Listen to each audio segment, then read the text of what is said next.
네,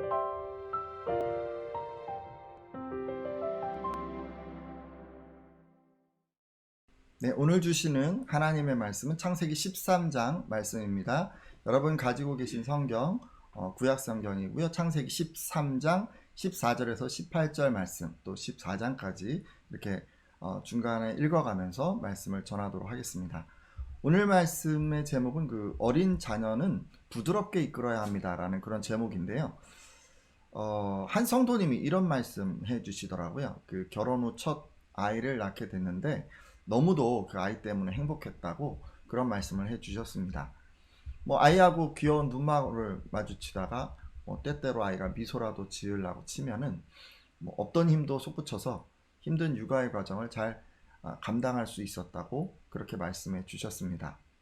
또 아이가 다른 집에 비해서 또 말도 잘 듣는 편이어서 이 성도님은 늘 하나님께 감사했다고 그렇게 말씀하셨습니다. 근데 이 성도님의 아이에게는 잠버릇이 하나 있었습니다. 그것은 바로 엄마의 머리카락을 쓰다듬는 것이었죠.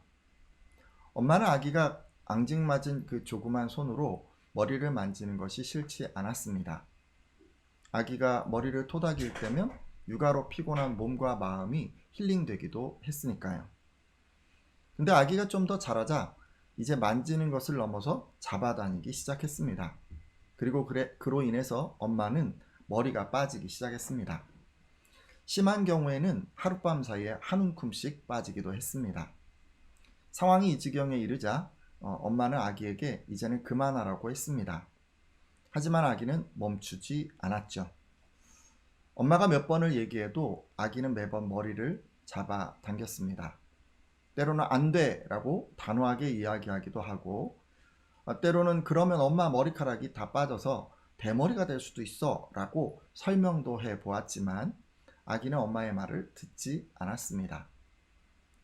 그동안의 말을 잘 듣던 아기가 이것에 대해서만은 자기 고집을 부리기 시작한 것입니다. 자, 여러분 이런 상황이면 여러분 같으면 어떻게 하시겠습니까?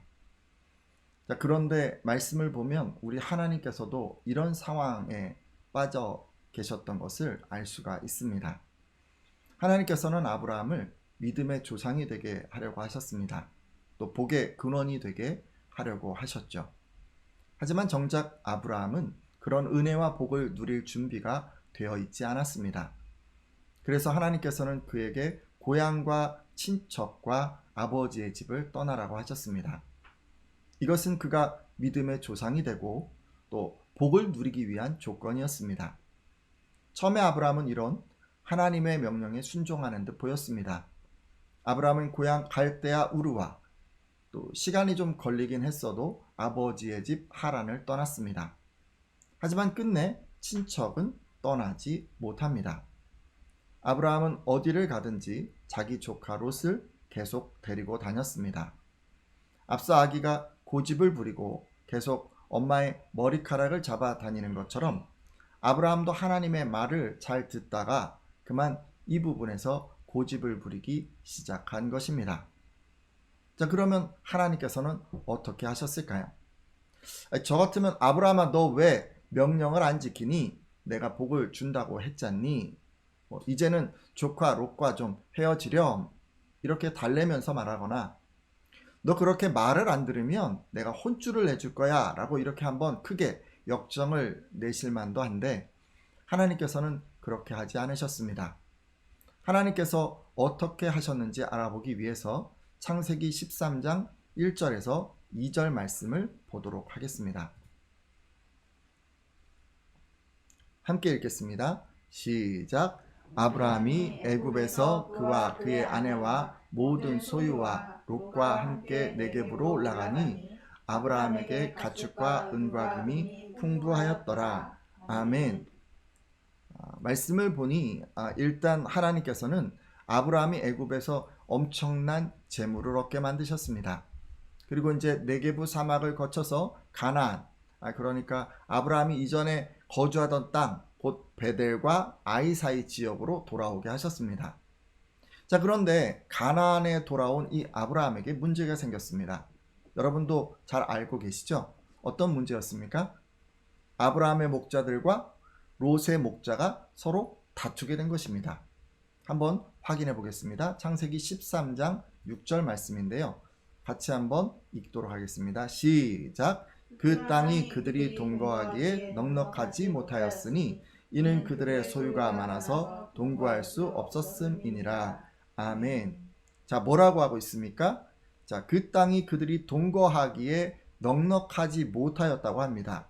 이는 그들의 소유 곧 아브라함과 롯에게 양과 소와 노비와 암수 나귀와 또 낙타가 너무 많아서 함께 거주할 수 없었던 것입니다. 그래서 이들은 서로의 필요에 의해서 자연스럽게 헤어지게 됩니다. 자, 하나님께서는요, 아브라함에게 너 왜 헤어지지 않니라고 책망하시거나 또 너 내 말이 말 같지 않니 하는 식으로 이렇게 윽박지르시지 않으셨습니다. 그냥 어떻게 하셨냐면 재물을 많이 주셨어요. 그래서 그 많은 재물 때문에 어쩔 수 없이 롯과 자연스럽게 헤어지도록 이렇게 유도하셨습니다. 자, 여러분, 이것으로 보아서 우리는요, 하나님께서 이 고집 부리는 아브라함을 부드럽게 인도하고 계시다는 것을 알 수 있습니다. 저는 여러분도 이렇게 불순종하고 거역하는 사람을 이끌 때 이런 방식으로 좀 해보셨으면 합니다. 강압이나 강제에 의해서보다는 자연스럽고 부드럽게 그렇게 한번 이끌어가 보시길 바랍니다. 다만 조건이 있죠. 모든 사람에게 다 이렇게 하라는 게 아닙니다. 상대가 아직 어릴 경우에 이렇게 하라는 말씀입니다. 그러니까 다른 말로 하자면 경험이 없고 지식이 없는 사람이라면 우리가 이렇게 부드럽게 대해야 한다는 말씀이죠. 하나님 보시기에 사실 이 아브라함이 그랬던 것 같습니다. 바로 어린아이와 같은 신앙이었던 거죠. 아브라함은 아직 하나님을 몰랐습니다. 그리고 경험하지도 못했습니다. 나이는 75세가 넘어서 누가 봐도 나이를 지긋하게 먹은 그런 사람이었지만 아직 신앙은 첫걸음을 내디딘 초보였습니다. 그러기에 그런 아브라함에게 100%의 순종을 요구하는 것은 무리라는 것을 하나님께서는 알고 계셨습니다. 그래서 이렇게 천천히 또 부드럽게 이끌어 가신 것입니다. 이 아브라함의 하나님은요, 저와 또 여러분의 하나님이십니다. 하나님께서는 저와 여러분에 대해서도 이렇게 부드럽게 대해 주셨습니다. 우리가 아직 지식이 부족하고 경험이 없었을 때 하나님께서 이렇게 이끌어 주셨던 것입니다. 여러분 잘 아시다시피 아브라함이 순종하지 않아도 큰 재물을 얻은 것은요, 그가 불순종하는 것을 하나님께서 용납하신 게 아닙니다. 하나님께서 그를 부드럽게 이끌어 가시기 위해서 그냥 그것을 허락해 주셨던 거예요. 마치 그랬던 것처럼요, 한번 좀 생각해 보세요. 여러분 과거에 여러분이 순종하지 않았던 시기가 있을 거예요.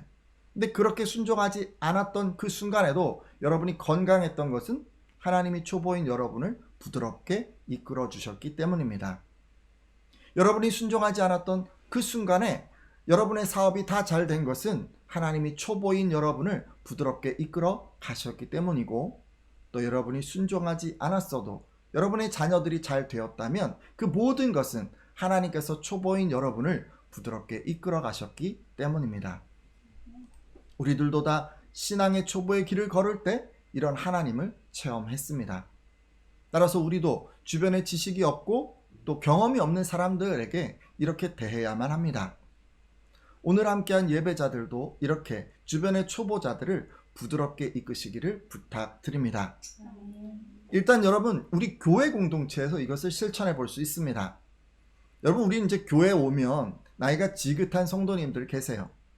그렇다고 우리가 그분들이 신앙이 좋을 거야 이렇게 기대하시면 안 됩니다. 아브라함도 그랬어요. 나이가 많았어요. 아브라함처럼 나이가 많다고 해서 여러분 하나님을 다 잘하는 것은 아닌 것 같습니다. 그렇다고 교회를 또 오래 다니셨다고 해서 하나님을 잘 아는 것도 아닌 것 같습니다. 여러분 그런 것으로 미리 판단하시지 말고 함께하는 성도가 초보인지 아닌지 한번 잘 찬찬히 살펴보십시오.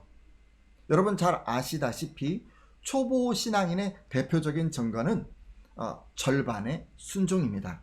여러분 아시죠? 절반만 순종하는 그런 성도는 아직 초보 신앙인이에요.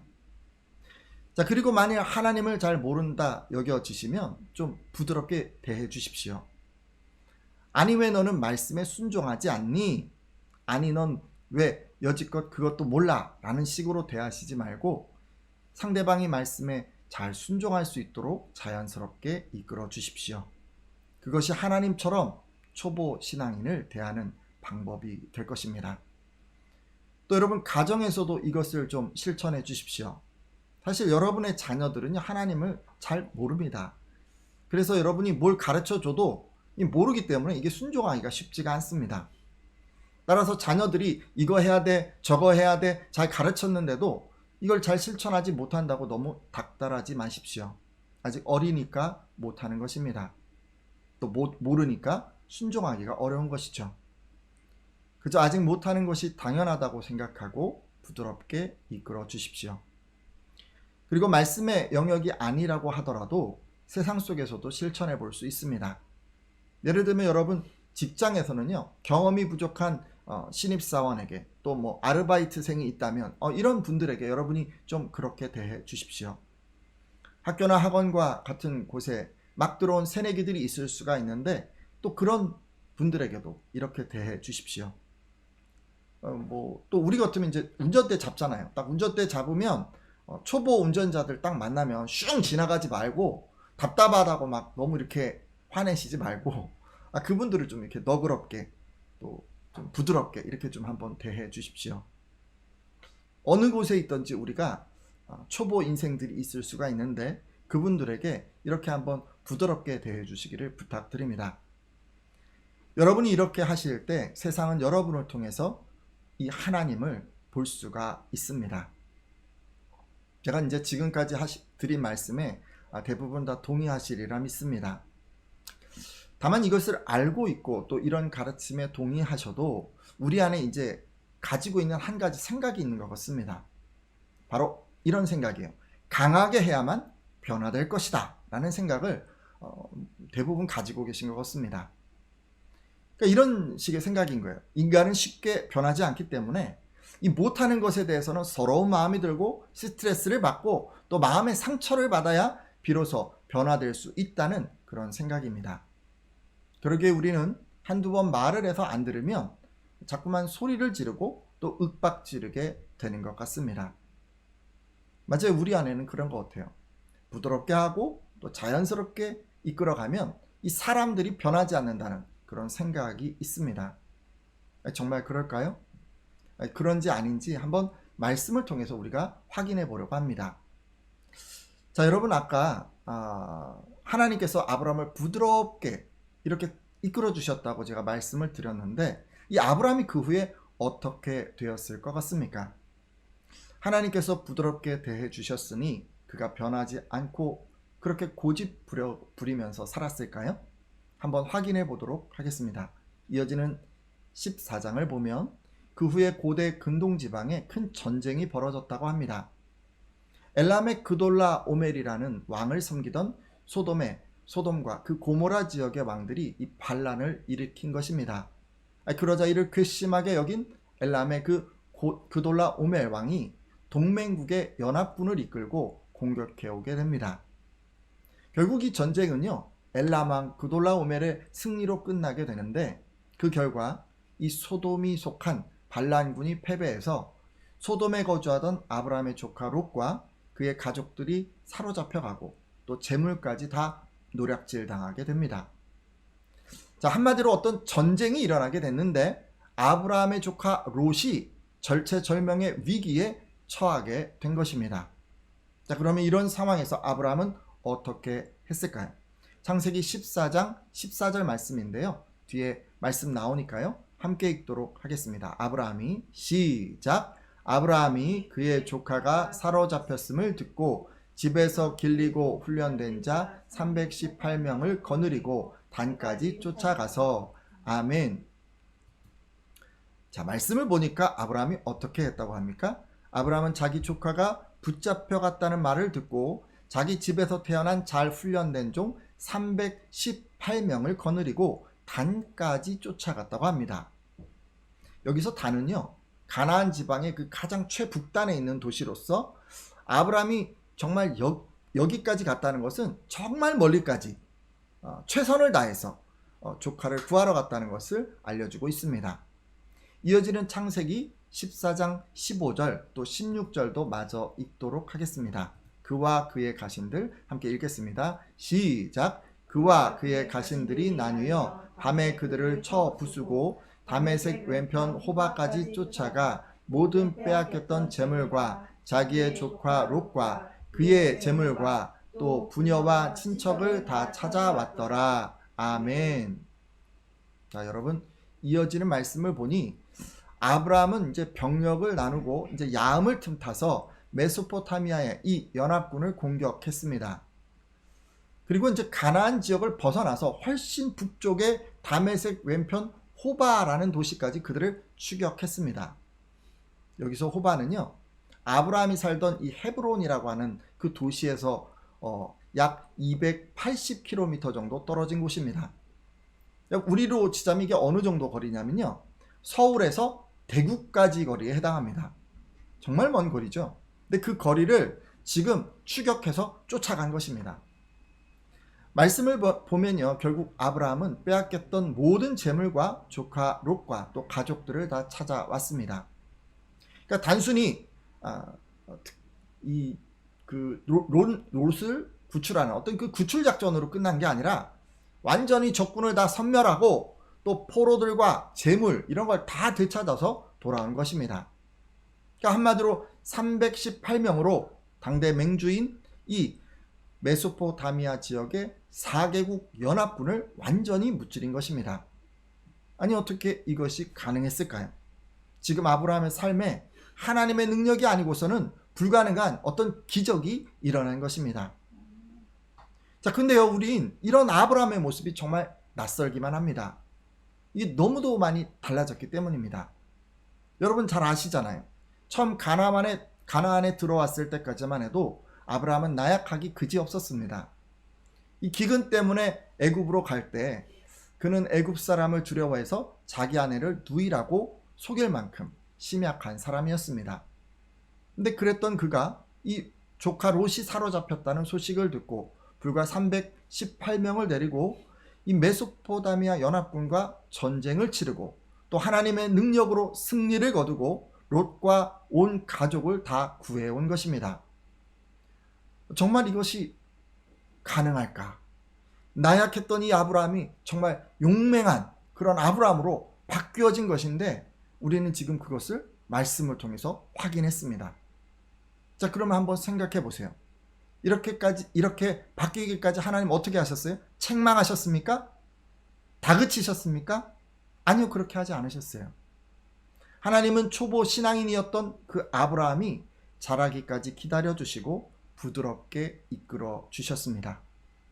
그래서 그 결과 아브라함이 이런 믿음을 갖게 된 것입니다. 따라서 여러분, 혹시 우리 안에 강하게 해야만 변화될 수 있다는 생각이 있다면 그 생각을 좀 바꾸어 주시기를 부탁드립니다. 하나님의 방법은요, 이제 뭐 항상 그런 건 아니죠. 모든 사람에게 해야 되는 건 아니에요. 하지만 초보 신앙인인 경우에 그 사람을 부드럽게 이끌어 가는 것입니다.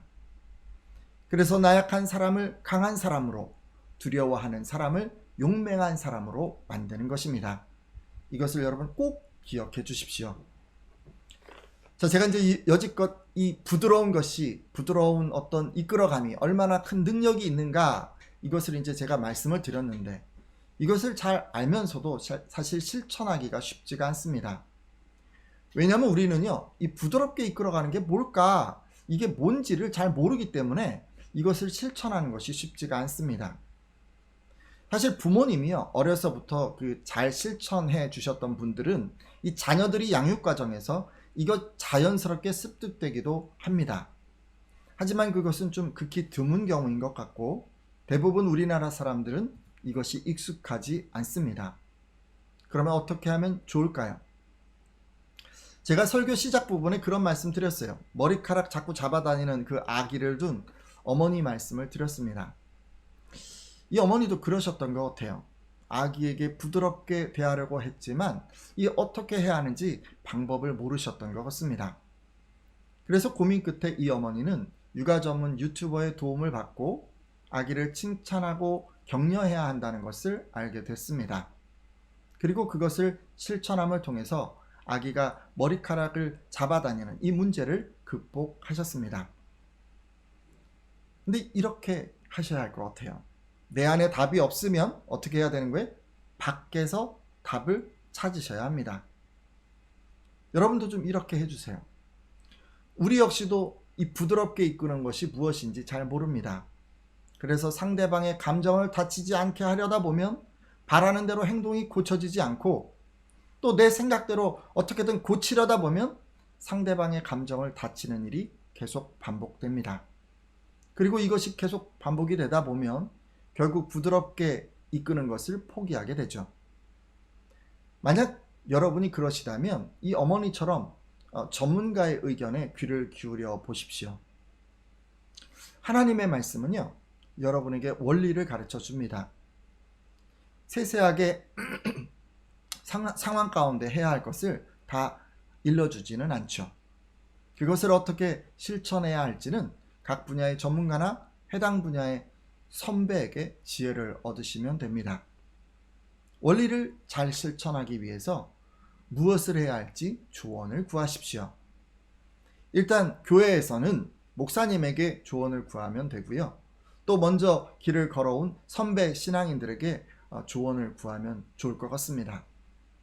그리고 이런 부분이 아니라면 신앙을 좀 벗어난다면 관련 서적을 보셔도 좋고 또 전문가의 상담을 하셔도 좋고 또 이 어머니처럼 검증된 전문 유튜버의 도움을 받으셔도 됩니다. 가끔 이렇게 말씀을 전하다 보면 이렇게 도움을 받는 것이 비신앙적이다라고 생각하는 분들이 계시던데 그렇게 생각하지는 말아 주십시오. 이렇게 한다고 신앙이 없는 것이 아닙니다. 오히려 지혜로운 것입니다. 하나님께서는 여러분이요 세상에 널려있는 지식을 활용하기를 바라십니다. 왜냐하면 하나님께서는 그것을 여러분에게 주셨기 때문이죠. 이제 말씀을 맺으려고 합니다. 혹시 하나님의 그 부드러운 이끌으심을 깨닫지 못하고 자신이 지금 형통한 것을 그저 다 자신의 노력과 좋은 믿음 덕이라고 착각한 분 계시다면 이 시간 돌이켜 주시기를 바랍니다. 그리고 그간 바뀌지 않을 거라고 하는 생각에 초보 인생들에게 거칠게 대한 분이 계시다면 돌이켜 주시고 앞으로는 어떤 상황에서든지 좀 부드럽게 이끌어 가겠다고 결단해 주십시오. 또 방법을 모르기 때문에 포기했던 분들 계실 수 있는데 이후로는 적극적으로 신앙의 선배나 전문가에게 방법을 구하겠다고 이렇게 한번 마음에 결단해 주십시오. 이렇게 기도하는 분들마다 여러분과 함께하는 초보들이 다 멋진 모습으로 변화될 줄로 믿습니다.